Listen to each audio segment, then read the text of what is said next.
جو اہمیت اسلام میں ایمان کی ہے وہ اہمیت تبلیغ میں گشت کی ہے. جو اہمیت اسلام میں ایمان کی ہے وہ اہمیت تبلیغ میں گشت کی ہے.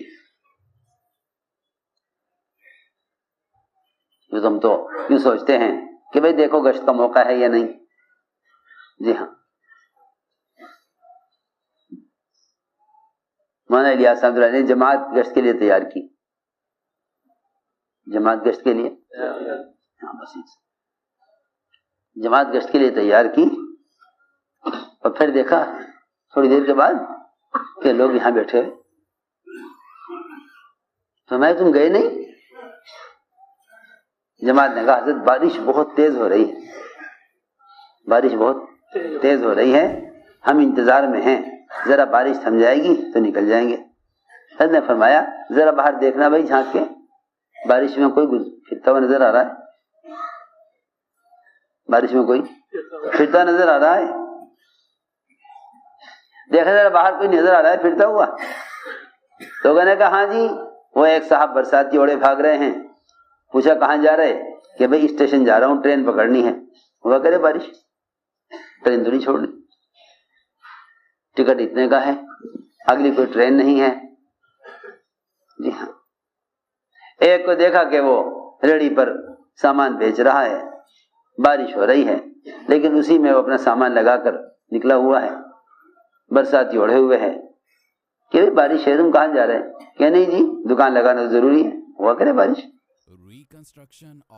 صرف دین اور فرائض رہ گئے جنہیں مسلمان ذرا سی بات پیش آنے پر چھوڑ دے نماز کو، اور ذرا سی بات پیش آنے پر چھوڑ دے گشت کو. میں نے عرض کیا جو آدمی تجارت کو اپنی زندگی کے گزارے کے لیے اور اپنے معاش کے لیے لازم اور ضروری سمجھتا ہے اور اس کے لیے کسی بھی آنے والے حال کی پرواہ نہیں کرتا، تو جو اسباب غیر یقینی ہیں جب مسلمان ان کو نہیں چھوڑ سکتا حالات میں، تو جو اعمال یقینی ہیں انہیں حالات میں کیسے چھوڑ سکتا ہے؟ میں نے عرض کی ایک بات، اللہ کرے وہ سمجھ میں آ جاوے، کہ ہمارے یہاں گشت کا موضوع ایمان میں کمال پیدا کرنا ہے. اس لیے جو اہمیت اسلام میں ایمان کی ہے وہ اہمیت تبلیغ میں گشت کی ہے. جتنی ضرورت مومن کو ایمان کی ہے اتنی ضرورت گشت کی ہے، کیونکہ گشت صحابہ کرام کا گشت ہے ہی اسی لیے، صحابہ کا گشت ہے ہی اسی لیے تاکہ اس سے ایمان کی تکمیل ہو. صحابہ کرام کا گشت ہے ہی اس لیے تاکہ اس گشت سے ایمان کی تکمیل ہو. ارے سنو تو صحیح، صحابہ کرام کا گشت ہے ہی اسی لیے تاکہ اس سے ایمان کی تکمیل ہو. کیونکہ امر معروف اور نہی منکر ان دونوں فریضوں کا ادا کرنا یہی ایمان کی تکمیل کا اصل سبب ہے. ارے بھائی بات توجہ سے سنو، یہ بہت اہم باتیں ہیں. امر معروف اور نہی منکر اس فریضے کا ادا کرنا یہی ایمان کی تکمیل کا اصل سبب ہے، اور ہمارے گشت امر معروف اور نہی منکر کے فریضے کو ادا کرنے کے لیے ہیں. گشت کس لیے ہیں؟ بہت اہم بات ہے. آپ کتابوں میں عوامل لکھ دیں اور منکرات لکھ دیں اور معروفات لکھ دیں، یا آپ اخبار میں کوئی کالم امر معروف و منکر کا دے دیں، یہ خدا کی قسم امر معروف و منکر کا سنت طریقہ نہیں ہے. نہیں، امر معروف و نہی منکر یہ دو فریضے اپنے جسم کے ذریعے ایسے ادا کیے جاتے ہیں جیسے نماز اور روزہ یہ اپنے جسم سے ادا کرنے کے فرائض ہیں. ہماری بات بہت توجہ چاہتی ہے، ہماری بات بہت توجہ چاہتی ہے. جس طرح بدن کے استعمال کے بغیر نماز نہیں ہوگی، جس طرح بدن کے استعمال کے بغیر نماز کا فریضہ ادا نہیں ہو سکتا، جس طرح اپنے بدن کے استعمال کے بغیر نماز کا فریضہ ادا نہیں ہو سکتا، اس طرح اپنے بدن کے استعمال کے بغیر امر معروف اور نہی منکر کا فریضہ ادا نہیں ہو سکتا. بہت دھیان دینا پڑے گا بات کی طرف.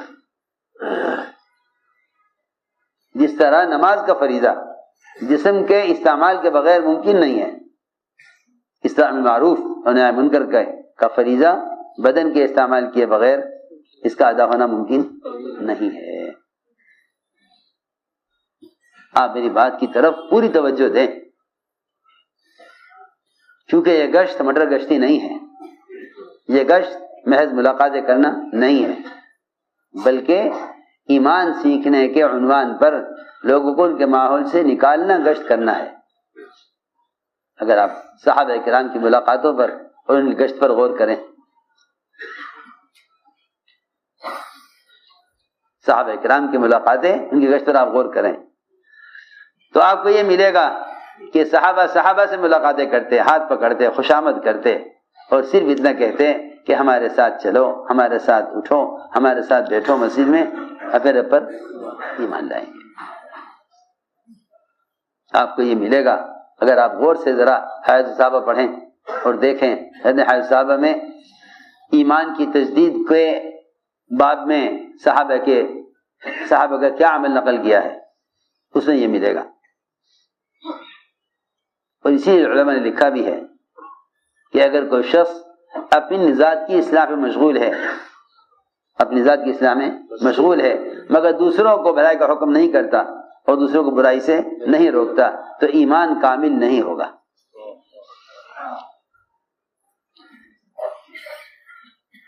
ایمان کامل نہیں ہوگا. ایمان کی تکمیل کے لیے ضروری ہے، ایمان کی تکمیل کے لیے ضروری ہے کہ آپ دوسروں کو دعوت دے کر ایمان سیکھنے کے عنوان پر مسجد کے ماحول میں لے کر آئیں. یہ ایمان کی تکمیل کے لیے ضروری ہے. ہم نے عرض کیا کہ صحابہ ایمان کی تجدید کیسے کرتے تھے، وہ اس طرح کرتے تھے، وہ ایسے کرتے تھے. اسی لیے فرمایا کہ اگر تم امر معروف یعنی لوگوں کو اللہ کے فرائض کی طرف لانے کی کوشش کرو گے، کیونکہ فرائض کا ادا کرنا یہ منکر سے روکنے کا سبب ہے. وہ تو قرآن کی آیت ہے، واضح ہے، ان الصلاۃ تنہی عن الفحشاء والمنکر، کہ لوگوں کو منکر سے روکنا ہے تو نماز پر لے آؤ، لوگوں کو منکر سے روکنا ہے تو نماز پر لے آؤ، اور لوگوں کو اللہ کی ذات عالی کے یقین پر لانا ہے تو انہیں ایمان کے حلقوں پر لے آؤ. بہت آسان بات ہے. معلوم ہوتا ہے کہ امر معروف و نہی منکر کی عملی محنت یہ ایمان کی تکمیل کا سبب ہے، یہ ایمان کی تکمیل کا سبب ہے. یہ بات معلوم ہو گئی، یہ بات معلوم ہو گئی. بے شمار حدیثیں، قرآن کی آیتیں اس بات کو سمجھانے کے لیے ہیں. دوسری بات یہ ہے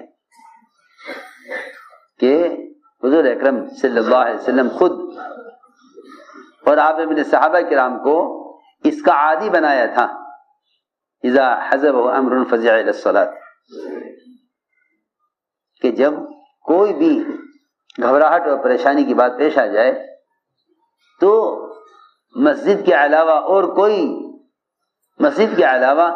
کوئی جڑنے جمع ہونے کی جگہ نہیں تھی. کوئی بات پیش آئے تو تم پہلے یقین کرو کہ اللہ کی طرف سے پیش آئی ہے. جب اللہ کی طرف سے پیش آئی ہے تو پھر اللہ کے گھر میں آنا چاہیے. اس کا عادی بنایا گیا تھا کہ تم نے ہر مسئلے کو مسجد میں لے کر آؤ. یہ بات عمومی طور پر سب جانتے تھے کہ ہر مسئلے کے حل کا تعلق مسجد سے ہے، ہر مسئلے کا حل کا تعلق مسجد سے ہے. میں تمہیں کیسے سمجھاؤں؟ مسجد کے علاوہ کسی شعبے میں کسی مسئلے کو لے جانا اللہ کے غیر کی طرف لے جانا ہے. مسجد کے علاوہ کسی بھی شعبے میں کسی مسئلے کو لے جانا وہ اللہ کے غیر کی طرف لے جانا ہے. اس کا مطلب یہ نہیں ہے کہ آدمی اسباب اختیار نہ کرے. ہاں، دوا دارو بھی ہے، علاج بھی ہے، ہسپتال بھی ہیں، لیکن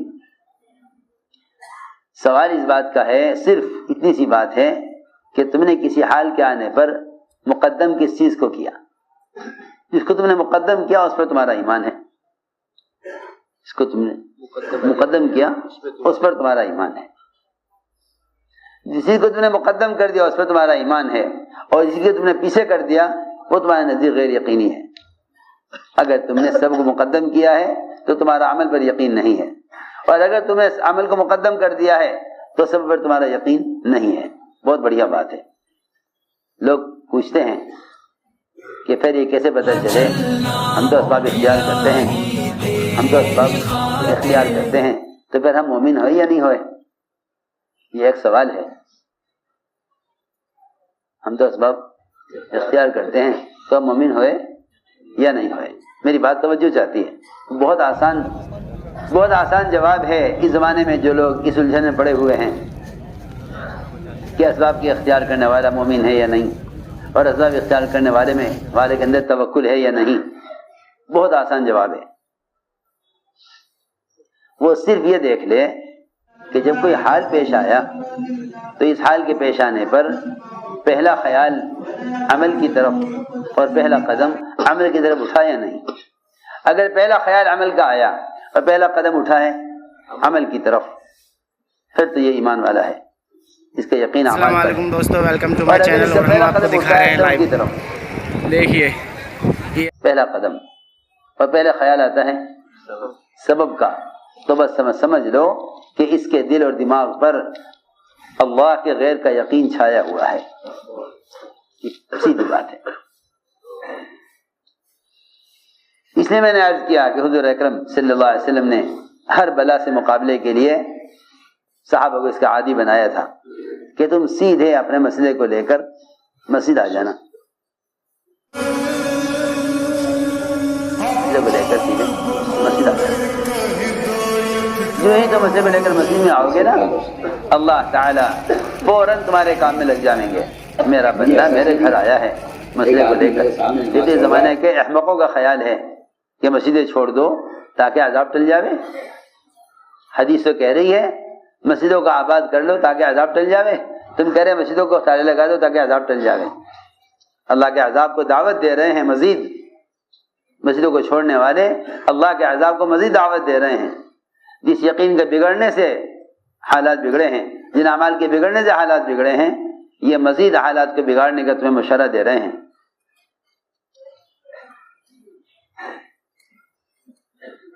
حضور اکرم صلی اللہ علیہ وسلم جمعہ کا خطبہ دے رہے تھے۔ سامنے کے دروازے پر صحابی آئے، عرض کیا کہ بارشیں بند ہیں، جانور مر رہے ہیں، زمینیں سوکھ رہی ہیں، کھیتیاں اجڑ گئی ہیں، اللہ سے بارش کی دعا کر دیجیے۔ ابھی ہاتھ نیچے نہیں ہوئے تھے کہ سارا آسمان بادلوں سے بھر گیا۔ اگلے جمعہ تک سورج نظر نہیں آیا، مسلسل ایک ہفتہ بارش، مسلسل ایک ہفتہ بارش۔ اگلے جمعہ تک سورج نہیں نکلا۔ اگلے جمعہ جب ضرورت پوری ہو گئی، وادیاں پانی سے بھر گئی اور کھیتیاں اچھی طرح سیراب ہو گئیں، صحابی آئے اگلے جمعہ میں، عرض کیا کہ بارش بند کرا دیجئے، پانی کی ضرورت پوری ہو گئی ہے۔ ہاں، جیسا کوئی کنٹرول روم ہوتا ہے نا، کیا جی ہاں یہاں آ کے کرا لو، پہلے قحط سالی تھی تو آ گئے تھے، اب پانی بھر گیا ہے، ضرورت پوری ہو گئی ہے، بند کرو۔ سوچئے نا، اس زمانے کے بددین اور اس زمانے کے اللہ کے غیر کی شکلوں سے اثر لینے والوں کا خیال یہ ہے کہ مسجد میں جمع نہ ہونا ورنہ بیماریاں پیدا ہوں گی۔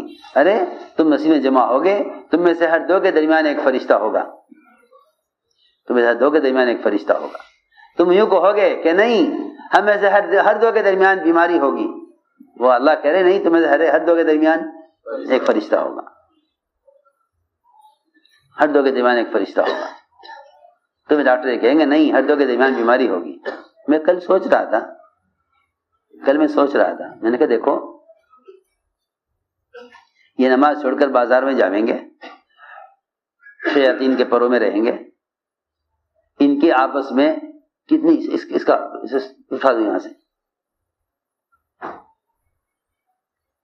یہ جائیں گے بازار میں فرشتوں کے یا شیطانوں کے پروں میں رہیں گے. کتنی بیماریاں منتقل ہوں گی. زنا کی بیماریاں، آنکھوں کے غلط استعمال کی بیماریاں، لایعنی باتوں کی بیماریاں، کتنی بیماریاں منتقل ہوں گی. کتنی بیماریاں منتقل ہوں گی. حدیث میں آتا ہے، رات ہی میں کہہ رہا تھا بچوں سے، میں نے کہا دیکھو تو صحیح، حدیث میں فرمایا کہ جو 5 مرتبہ مسجد میں آتا ہے نماز کے لیے، بتاؤ تمہارا کیا خیال ہے اگر کسی شخص کے اس کے مسجد و گھر کے درمیان ایک صاف پانی کی نہر ہو جی، اور وہ اس میں سے روزانہ 5 مرتبہ غسل کرے، آپ کیا فرما رہے؟ حل یبقى من درنه شیء، کیا اس کے بدن پر میل باقی رہ جائے گا؟ بدن پر میل باقی رہ جائے گا. 5 مرتبہ جو ایک صاف اور گہری نہر کے اندر 5 مرتبہ نہائے، کیا اس کے بدن پر میل باقی رہ جائے گا؟ تو میں نے عرض کیا کہ جو آدمی 5 مرتبہ وضو کر کے نماز کے لیے مسجد میں آ رہا ہے، میں تو حیران ہوں ان بے عقل ڈاکٹروں کی باتوں سے. ایک طرف تو یوں کہتے ہیں کہ بھائی ہاتھ دھو تاکہ بیماری منتقل نہ ہو، ہاتھ دھو بیماری منتقل نہ ہو. اور 5 وقت نماز کے لیے جب آدمی کامل وضو کرے گا، کیا کرے گا؟ کامل وضو کرے گا، ہاتھ پہنچے تک نہیں کوہنی تک دھوے گا، ہاتھ پہنچے تک نہیں بلکہ کوہنی تک دھوے گا. یہ تو 1 مرتبہ ہاتھ دھونے کو کہیں گے، اللہ 5 مرتبہ ہاتھ دھونے کو کہہ رہا ہے.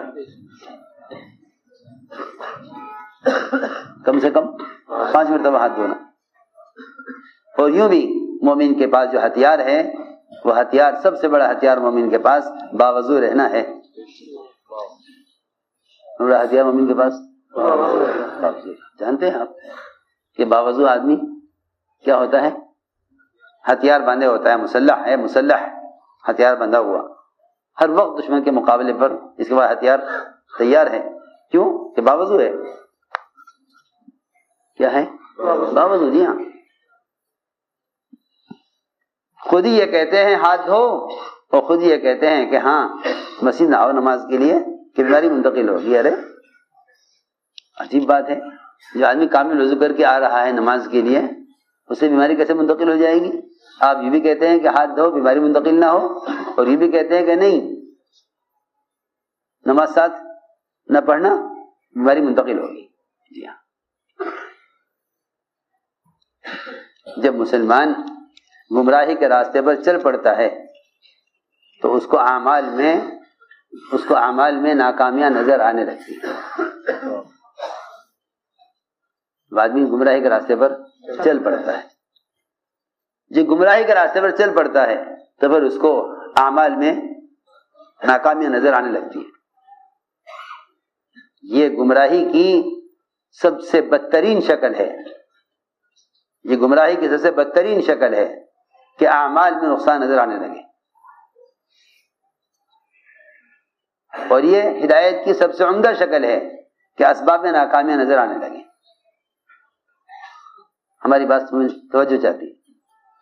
یہ ہدایت کی سب سے اعلیٰ شکل ہے کہ اسباب میں ناکامیاں اور گناہوں میں ہلاکتیں نظر آنے لگیں. یہ ہدایت کا راستہ ہے، یہ ہدایت کا راستہ ہے. اور کسی بھی عمل میں اگرچہ وہ عمل سنتی کیوں نہ ہو، اگرچہ وہ عمل سنتی کیوں نہ ہو، لکھا ہے علماء نے لکھا ہے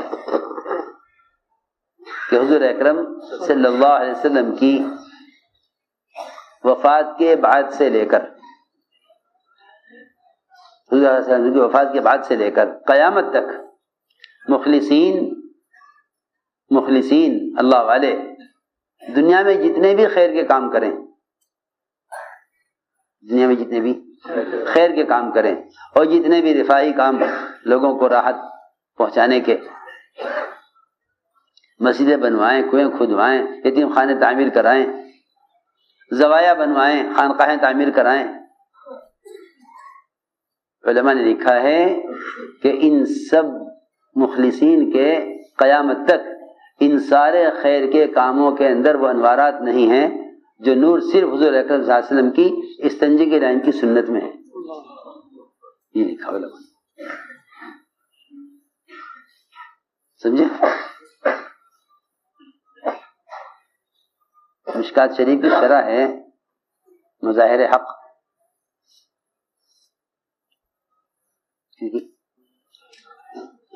مشکات شریف کی شرح ہے مظاہر حق، اس میں لکھا ہے سنت اور بدعت کے فرق میں، کہ سنت میں اور بدعت میں کیا فرق ہے.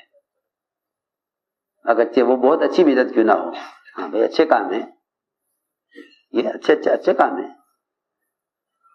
اچھا کام ہونا الگ چیز ہے، اچھا کام ہونا الگ چیز ہے.